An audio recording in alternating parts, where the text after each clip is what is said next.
Buenos días a todos. Nuevamente con ustedes, aquí estamos. Buenos días, buenas noches, depende de la hora en que la gente nos vea. Estamos nuevamente acá, Zoom Politicón, Tony Romero. Por supuesto, como siempre, hoy tenemos como invitado, hoy vamos a tener muchos pitazos. Vamos a tener muchos pitazos, así que estén pendientes. Quien les habla, Ángel Monagas, y nuestro invitado César Batista. Un hombre. César Batiz. Batiz. Yo no sé por qué le digo Batista. Sí. César Batiz tiene una ventaja, que conoce a la República del Zulia. Y eso es una gran ventaja, que entiende la idiosincrasia zuliana y conoce, por supuesto, la idiosincrasia caraqueña, ¿no? Que, por cierto, yo, en mi caso también la conozco porque yo soy de Maracay, pero también tengo muchísimos años en el Zulia, aunque en este momento estamos en Miami. Hoy vamos a discutir, por supuesto, el tema que tiene que ver con la corrupción del petróleo. Tony Romero. Saludos, amigos, a todos los que muy amablemente a esta hora nos están siguiendo. Inmediatamente vamos a colocarlo y a saludar a nuestro colega César Batiz, quien es director, cofundador de uno de los 3 periódicos. César, y con esto te hago la introducción de los 3 grupos comunicacionales que yo, a mi parecer, creo que han hecho con mayor precisión, con pupila de relojero, el tema de PDVSA sin estridencia, sin espaviento, sino con una investigación, con una rigurosidad periodística. La semana pasada tuvimos a Víctor Amaya, hoy tenemos a César, que creo son los que pueden dar mayor información objetiva o por lo menos honesta sobre lo que está ocurriendo. César, saludos. Bueno, gracias Ángel y Tony por esta oportunidad de conversar con ustedes y con su audiencia. Para mí es un gusto en verdad de poder estar hablando. Pero bueno, lamentablemente tenemos que hablar de estos temas de la corrupción en PDVSA, una empresa de la cual hemos tomado todos los venezolanos, porque si de alguna forma nuestra educación pública, nuestra salud, todos los beneficios que hemos tenido los venezolanos los hemos tenido de alguna forma o de gran manera gracias a una empresa como PDVSA, hoy depauperada, destrozada por el suelo, con sus instalaciones petroleras, allí en Tijuana, en mi pueblo, en el estado Zulia, mira, saqueada prácticamente, donde los trabajadores para poder a veces subsistir y hacer como hecho como una práctica el tomar un bombillo, el tomar un tomacorriente, el tomar cualquier cosa porque bueno, lamentablemente los salarios son muy malos y los controles para evitar esos hurtos dentro de las instalaciones de la industria petrolera son inexistentes. Bueno, por cierto, queríamos informar a toda la audiencia que estamos a través del canal Factores de Poder, canal de YouTube Factores de Poder. Estamos también a través de Ávila Radio TV, avilaradioonline.tv, y por supuesto para nuestro público español en Europa a través de azúcarfm.com y como siempre en diablahispana.com y caiga quien caiga.net. Por cierto, caiga quien caiga tiene más de 20 años, César. No tiene que ver nada con el falso caiga quien caiga de Nicolás Maduro, Tony Romero. Así es. Bueno, César, vamos a entrar, como yo digo siempre, vamos a vertebrar esta entrevista, por supuesto, con el tema que hemos decidido. Y fíjate lo siguiente. Yo no creo que es que al gobierno le haya costado 3 años ver que la luna no es pan de horno, pues, porque las acusaciones sobre el tema de PDVSA las vienen haciendo ustedes, como reitero, el pitazo, la viene haciendo Tal Cual Digital. El gobierno de los Estados Unidos desde hace 3 años las sanciones personales que le coloca a quienes ahora están detenidos precisamente tienen que ser por estas investigaciones. ¿Qué ocurrió? ¿Por qué tuvo que haber el punto de quiebre que el gobierno se negaba a aceptar y que ahora lo tiene que aceptar? Dos tesis hay. Uno, enfrentamientos internos, y otro, purga política. ¿A cuál de los dos apuntan las investigaciones de ustedes? Bueno, yo creo que para comenzar este análisis debemos tener un hito presente, que este es un año preelectoral y el año que viene es un año electoral. Y el otro elemento que tenemos que tener presente es que al gobierno de Maduro le falta dinero. Y entonces, para un año preelectoral y un año electoral hace falta dinero. Claro. Y precisamente es eso lo que no tiene.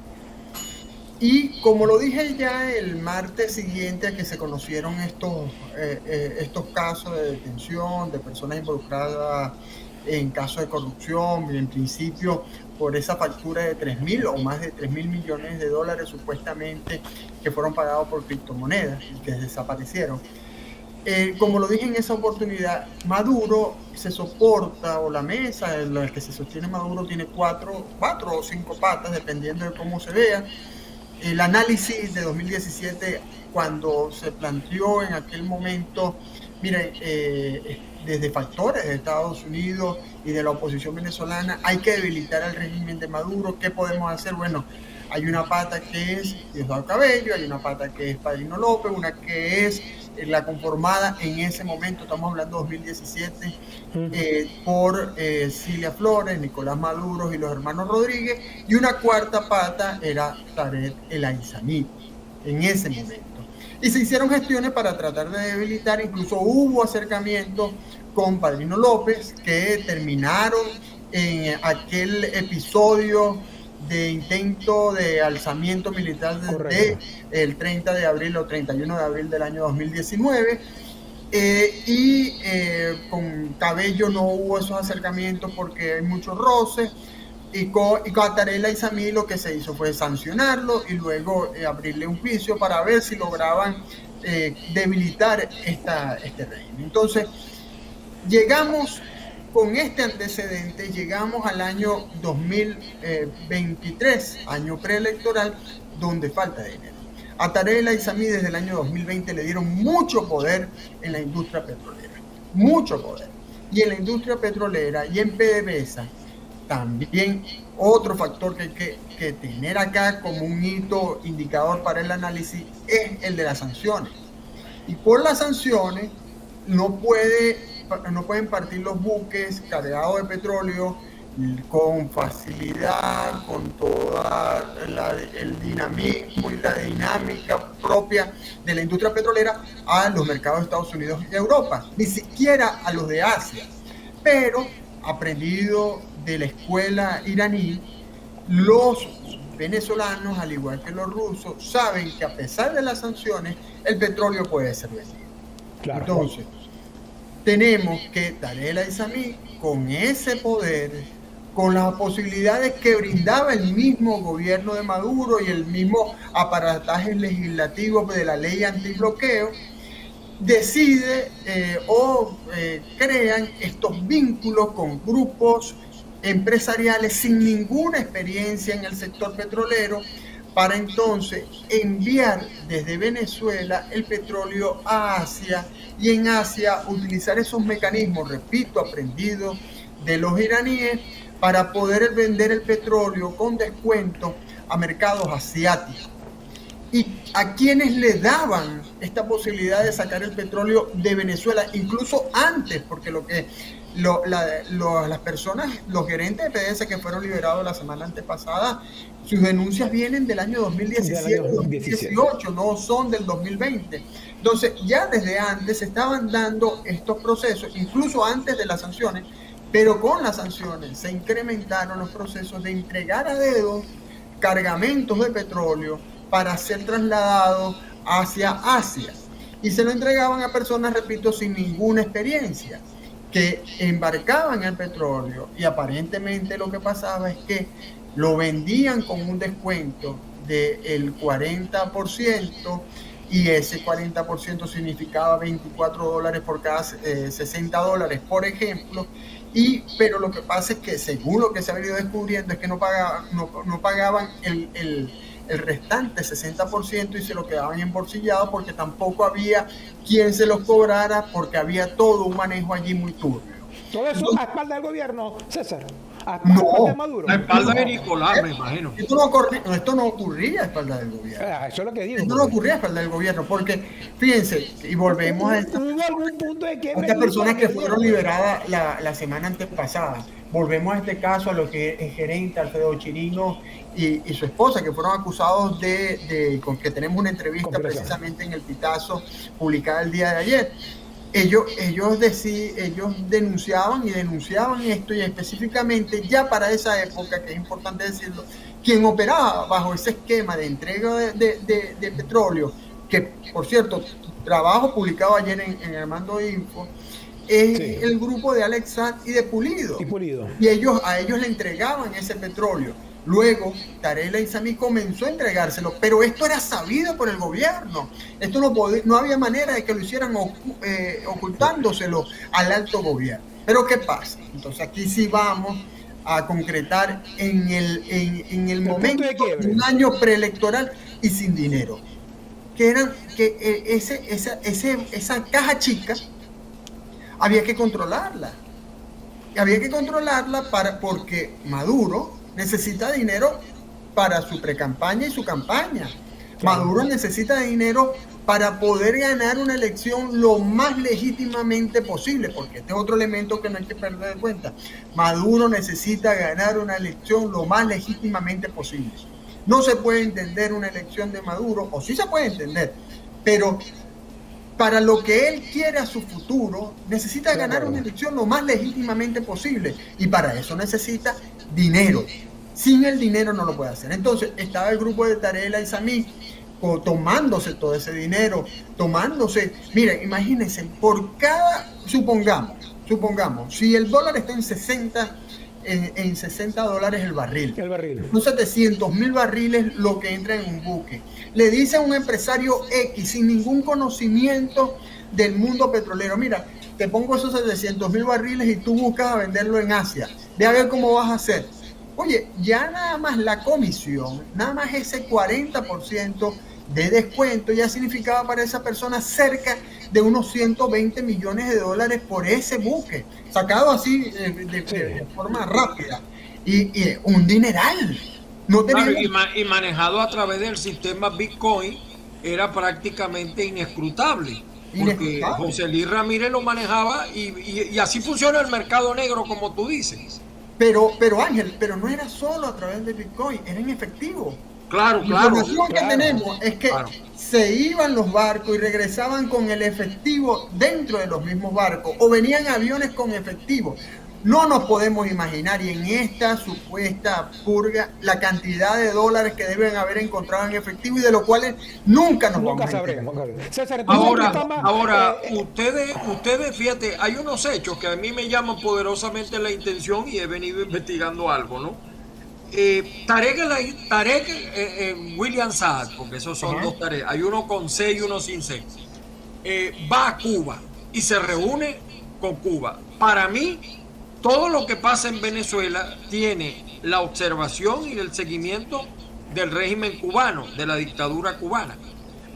Da la casualidad que ocurre esta negociación previo a una observación que hace el general Ramiro Valdés, que él tiene un apodo hacia Nicolás Maduro, que yo, por respeto a que tú estás acá y yo sé que estás en Venezuela y no lo voy a decir, el apodo que le tiene Ramiro Valdés a Maduro, ellos se dan cuenta de que Maduro está, vía el Aissami, privilegiando al oriente del mundo, es decir, Turquía, Irán, y ve que han reducido la cuota de Cuba. Eso pudiera haber desencadenado como un llamado de atención hacia Nicolás para observar dentro de lo que decía Tony Romero, porque parece como muy introspectivo que esto haya pasado y no se hayan dado cuenta.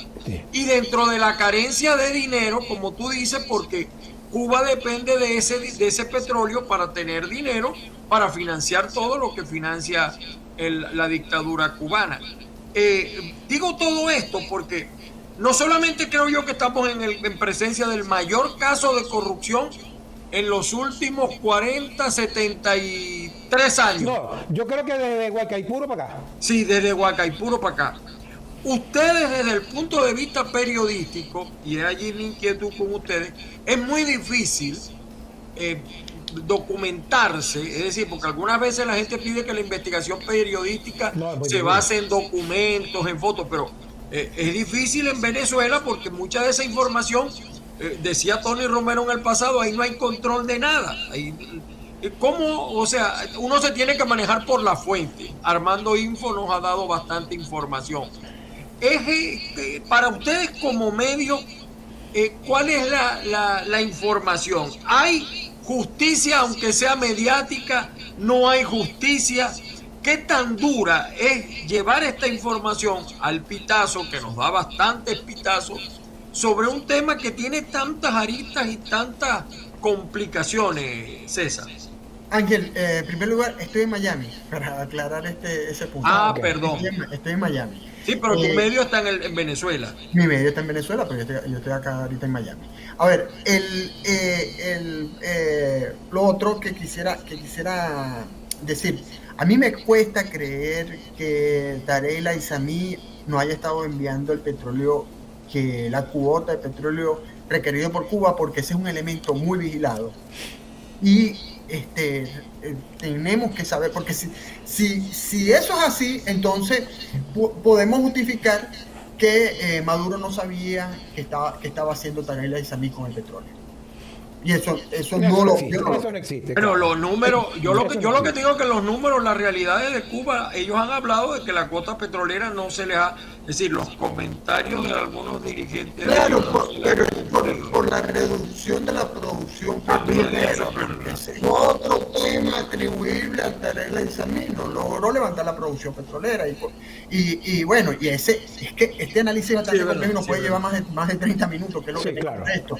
Porque el punto es que Chevron, desde que se levantó, aligeraron las sanciones o las medidas en contra de Chevron, y Chevron pudo participar. Y recuerden que un altísimo directivo de Chevron se reunió con Tarek El Aissami, situación que generó mucha incomodidad en Texas y en sectores del gobierno de Estados Unidos, en Washington. Porque ¿qué hacía un presidente de Chevron reuniéndose con un personaje sancionado y que acusado de narcotráfico? Y algunos dicen que piden la cabeza, algunos dicen que las empresas petroleras para llegar a Venezuela pedían la cabeza de Tarek El Aissami. Ese es uno de los argumentos de los Rodríguez, porque es otro elemento que hay que considerar en esto. Por eso digo, es muy extenso. Y es otro elemento más, ya he dicho, año preelectoral, no tiene dinero, las sanciones y el hambre dentro de las Fuerzas Armadas, César. Exacto, el hambre. Y eso está relacionado con el tema del dinero y el hecho de que para el otro factor de poder, y por eso al principio decía, en 2017 eran 4 patas, pero hoy, cuando ocurrió esto, eran 5 patas, porque la otra pata, con mucha fuerza, dado la legitimidad que han logrado frente a los embajadores europeos en Venezuela y frente a sectores de Estados Unidos como sectores o la misma empresa Chevron, son los hermanos Rodríguez. Y los hermanos Rodríguez son los que han insistido en que Tarek El Aissami no era una buena figura para estar allí, para poder negociar con las empresas petroleras europeas. Perdón, César, perdona que te interrumpa allí. Yo tengo una información de que, por eso que tú estás diciendo, la gente de Hezbollah está pidiendo la cabeza, no en el sentido de matarla, ¿no? Pero está pidiendo la cabeza de Delcy Rodríguez.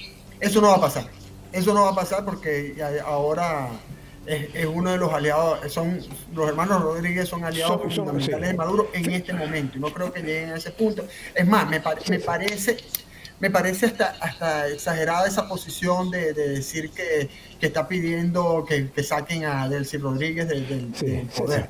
No creo que Hezbollah pueda llegar a ese punto. En todo caso, lo que puede llegar es a proteger a Tarek El Aissami, que hay otros elementos más, y ayer el colega Javier Ignacio Mallorca lo publicó en una columna que tiene, en un medio que él tiene personal, y Crimen y Castigo se llama, y explica el tema del por qué Tarek El Aissami está en Venezuela, por qué no lo dejan salir de Venezuela, porque no está preso, pero está en Fuerte Tiuna, cosa que también la venimos hablando desde hace mucho tiempo, desde la primera semana. Yo lo creo también, yo lo creo. ¿Ustedes pueden asegurarse que Tarek sigue en Venezuela?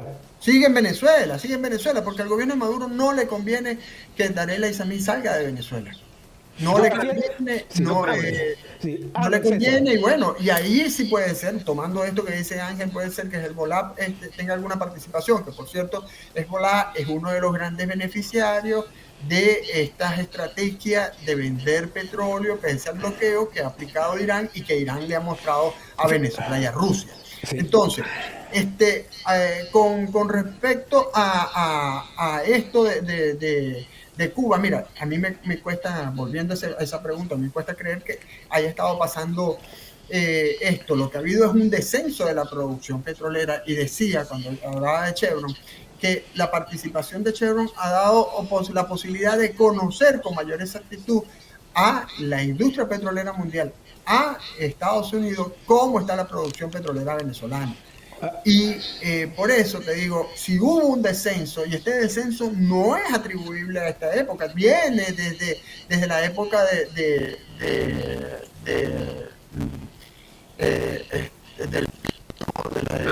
Martí, de la época, no estoy seguro si ya cuando la época de Ramírez hasta el 2014 ya hubo un descenso del envío de petróleo a Cuba, no estoy seguro, pero ha habido un descenso que no es atribuible a la gestión como ministro de Tareas y Aizamí, lo que él sí no logró fue aumentar la producción. Claro, pero ahí está la consecuencia. Ahí está la consecuencia. Ángel, para muchos, César introducía algo en lo cual, en lo particular, no estoy tan de acuerdo mucho en lo que dicen, que quizás esto haría que el gobierno de Maduro ya esté en su crepúsculo, ¿no? De alguna manera. Yo creo que todavía tiene muchas posibilidades, muchos juegos, aunque por supuesto está más complicado que con todo el tema del dinero, la falta de dinero, está más complicado que el verbo caber, por decirte una cosa que se me ocurre. Sé que hay muchas complicaciones en materia económica, pero aún así, César, tiene todavía mucho juego, y con una oposición que no articula, que no tiene posibilidades de atacar certeramente al gobierno. Esto que está ocurriendo en PDVSA, Ángel, César, esto que está dándose, que de verdad es un tsunami político para el gobierno, ¿cómo lo ves tú a mediano plazo? ¿Podrá sortear esto Maduro o tendrá que buscarse otras alternativas? Porque fíjate que inclusive ahora hay otro planteamiento de Ibellice Pacheco que, bueno, sin pruebas, pero dice que entonces ya no es un tema de sanciones, sino de armamento. Cada quien se está haciendo una película de esto, César, y por eso yo en lo particular me busco a ustedes, porque son los que tienen mayor peso de investigación sobre esto. Esto, ¿a dónde ves que va esto por lo menos en los próximos 6 meses? ¿Estará preso Tarek? Tarek no va a estar preso. Tareas y Aizamí no va a estar preso. O sea, es el único caso donde tiene nariz cochino, rabo cochino, oreja cochino, pero no es cochino. No es el único caso, Elías Agua. Bueno, Elías Agua también, por supuesto. Elías Agua manejó todo el sector agroalimentario, las empresas azucareras están destruidas. Y bueno, ¿y por qué fue que Elías Agua pasó al ostracismo? Después que la inteligencia de Maduro descubrió que Elías Agua quería hacer una revolución dentro de la revolución, y por eso Libertador, Erika Farías no pudo repetir como candidata a la reelección en el Libertador, y por eso el Frente Francisco de Miranda está tan disminuido dentro del gobierno de Maduro. Pero César, a mí me inquieta, y a no está el gobierno en crepúsculo, ¿verdad? En el crepúsculo. Todavía le falta mucho, Ángel. El gobierno Maduro, a ver, para terminar, y Ángel, y voy contigo. ¿Qué va a pasar con el gobierno Maduro? Tiene que manejarse con mucho cuidado, porque Tareas y Aizamí, como lo dije al principio, es una de las patas, y arrancar esa pata de un solo trancazo, mira, puede debilitar al régimen. Porque ese es el concepto de estas patas, son que sostienen al régimen, y si tú lo arrancas vas a debilitar al régimen. Claro, y también va a depender de la oposición, de lo que aproveche o no, de lo que maximice o no una oposición, que la vemos fragmentada y sin un discurso coherente, ¿no? Porque unas cosas dicen un día, otra cosa dicen otra. Entonces, yo creo que también de eso va a depender que Maduro vea un nuevo amanecer. Por supuesto, claro que sí, depende también de la oposición y miren, yo creo que un error que ha tenido la oposición es pensar, o algunos sectores de la oposición, es pensar que a pesar, ciertamente Maduro no es un hombre de muchas luces, no es un hombre preparado, pero es un hombre que escucha a los asesores. Claro. Y que tiene mucha experiencia o mucha malicia política. Y Cilia Flores es una de sus principales asesoras y está allí detrás del poder. Tú sabes que Ramiro Valdés, ahora que tú estás hablando así, le dice a Maduro, de eso voy a hacer un video yo el miércoles, el gran mamerto, pero no por bruto, sino por busquen a un cubano y pregúntenle a un cubano qué significa la palabra mamerto. Ahora, a mí me interesaba de César saber esto, ¿no? Tú dices que Tarek El Aissami, como decía Tony Romero, está preso los 40 ladrones, pero no está preso Ali Baba. Que Tarek no va a ir preso, Tarek El Aissami. Ahora, Castro Soteldo, Dante Rivas, William Fariña, Fidel Madroñero, tanto el propio Freddy Bernal y otros que ahora están tomando para otras vías, porque por ejemplo el caso del presidente, el que fue presidente del TCJ, Michael Moreno, él es de Diosdado, él no es de los, aunque él tiene problemas de antagonismo muy fuertes con Gladys Gutiérrez. Pero ¿qué va a pasar con esas cabezas? El mismo Víctor Clark, que era dentro del proyecto de Tarek El Aissami, estaban todos esos personajes. Ellos también van a ser exonerados, entonces van a ir por quién, por el, como decíamos en el gobierno de los 40, por el chinito de Recadi. Yo no incluiría a Castro Soteldo en ese grupo de Tarek El Aissami. Pero le manejaba toda la red de productores a Tarek El Aissami.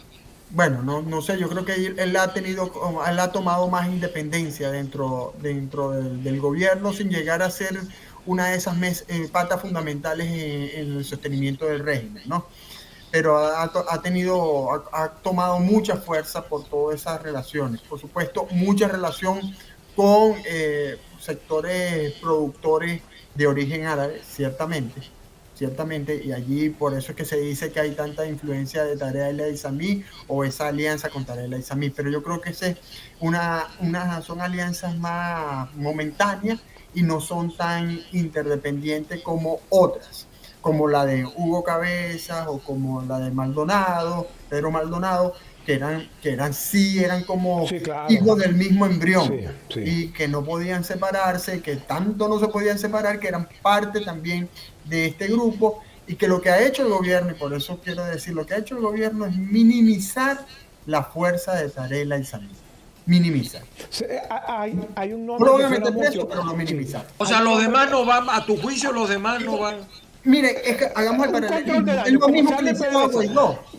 A usted le puede parecer una locura, pero es lo mismo. ¿Qué hicieron con Guaidó? A Guaidó no lo metieron preso. Sí. No. Pudieron haberlo detenido. Control de daño. Lo que se llama en la petrolera, tienen que ir viendo el control de daño. Inclusive hay un señor muy conocido, muy famoso, el señor Trapielo, Trapielo se me había pasado. Que se ha nombrado por los cuatro vientos. Bueno, la calumnia cuando no mancha tizna, ¿no? Y se habla mucho él mismo ha dicho, pues, todo lo que tiene con él, y sin embargo no lo han tocado, pues. Yo creo que va a haber un control de daño en función a cómo vayan ocurriendo las cosas. ¿No es así, César?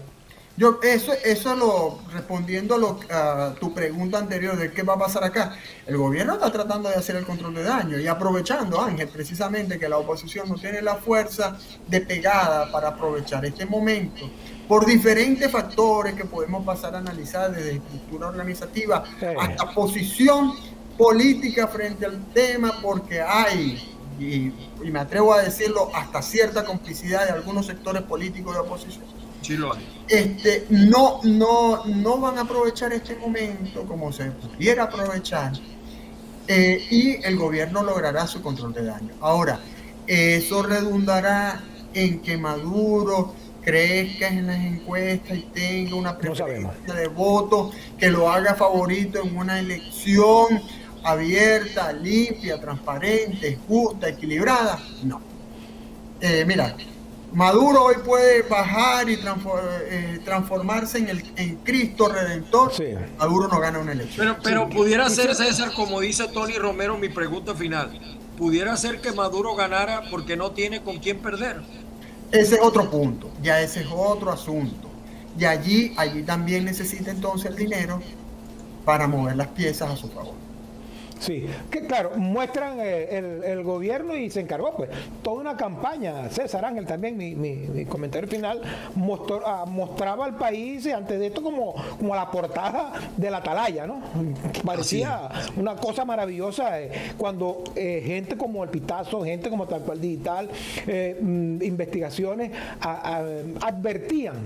No desde ahorita, César en el primer parte del programa hizo eso. Tienen años advirtiendo que esto iba a explotar hasta que explotó, entre otras cosas por los análisis que ha hecho César, al cual le agradezco mucho. Final, Tony Romero. Cerrar, César, rápidamente, César.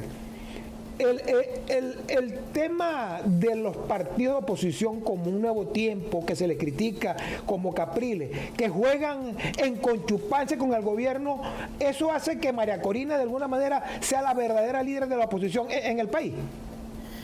Bueno, decir la verdadera líder, no me atrevo a afirmarlo. Creo que este es un proceso.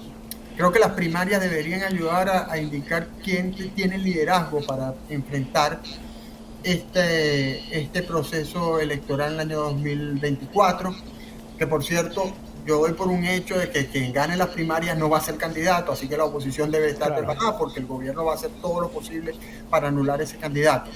Ahora, lo que sí hay que decir a favor de María Corina es que se ha mantenido en un solo discurso, que ha sido constante, y eso los electores no son tontos.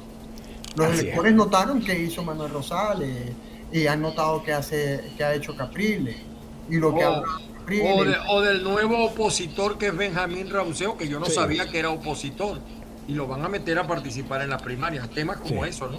Pero es un candidato que también tú, si analizas cómo está el comportamiento de intención de votos, de simpatías políticas en el país, entiendes por qué Rauseo está allí, y no necesariamente significa que sea un infiltrado del gobierno.